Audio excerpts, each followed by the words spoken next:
தீண்டாமைக்கு எதிராகவும் பூரண மதுவிலக்குக்கு எதிராகவும் தன் வாழ்நாளில் 17 முறை, அதாவது சற்றேறக்குறைய 140 நாட்கள் உண்ணாவிரதம் இருந்த மகாத்மா காந்தி தான் நம் நாட்டிற்கு தத்துவமாக நிறுவப்பட்டிருக்கிற ஒரு தலைமை என்றால் அது மிக இல்லை. தென்னாப்பிரிக்காவின் விடுதலைக்காக பாடுபட்ட நெல்சன் மண்டேலா அந்த நாட்டின் அதிபரானார்.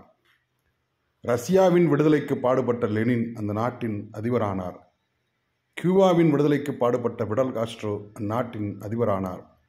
அமெரிக்காவின் விடுதலைக்கு பாடுபட்ட வாஷிங்டன் அந்நாட்டின் அதிபரானார். ஆனால் இந்திய விடுதலைக்கு பாடுபட்ட காந்தி தலைமை பதவியை விரும்பவில்லை. ஒரு தத்துவார்த்த பின்னணி கொண்ட ஒரு ஐக்கானாகவே, ஒரு ஆளுமையாகவே இன்றும் காந்தி தொடர்கிறார். ஒருபொழுதும் பதவி பளபளப்பில் அவர் ஆர்வம் கொண்டவர் அல்ல. கடைசி மனிதனுடைய ஏழ்மை நிலை மாற வேண்டும், கடைசி மனிதனுக்கும் கல்வி போய் சேர வேண்டும், எல்லோரும் அறிவுத்தளத்தில் உயர வேண்டும், மத நல்லிணக்கத்தை இந்த மண் பின்பற்ற வேண்டும் என்ற ஒப்பற்ற காந்தி மகான் இன்றும் தேவைப்படுகிறார்.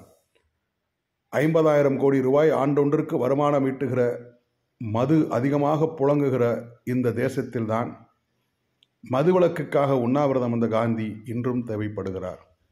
தீண்டாமை தலைவிரித்து ஆடுகிற ஒரு தேசத்தில்தான் இன்றும் காந்தி தேவைப்படுகிறார். தத்துவமாக நிலைத்து நிற்கிறார்.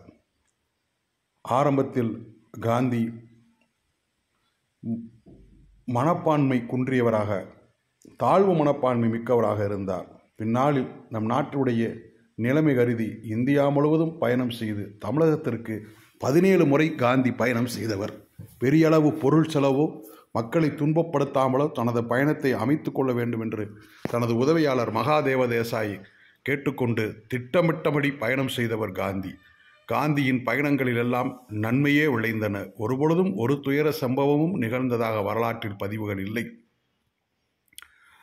வெள்ளை ஏகாதிபத்தியத்தினுடைய அடக்குமுறையை அகிம்சையாய் வீழ்த்த முடியும் என்று உலகத்திற்கே அகிம்சையை ஒரு கொடையாக கொடுத்துவிட்டு சென்ற காந்தி டால்ஸ்டாயையும் திருவள்ளுவரையும் பின்பற்றி எண்ணற்ற நூல்களை எல்லாம் படித்து தனக்கு பின்பு ஒரு சமூகம் எப்படி இருக்க வேண்டும் என்பதை மிகச்சரியாக திட்டமிட்டு வரையறுத்து வைத்திருந்ததான் மகாத்மா காந்தி.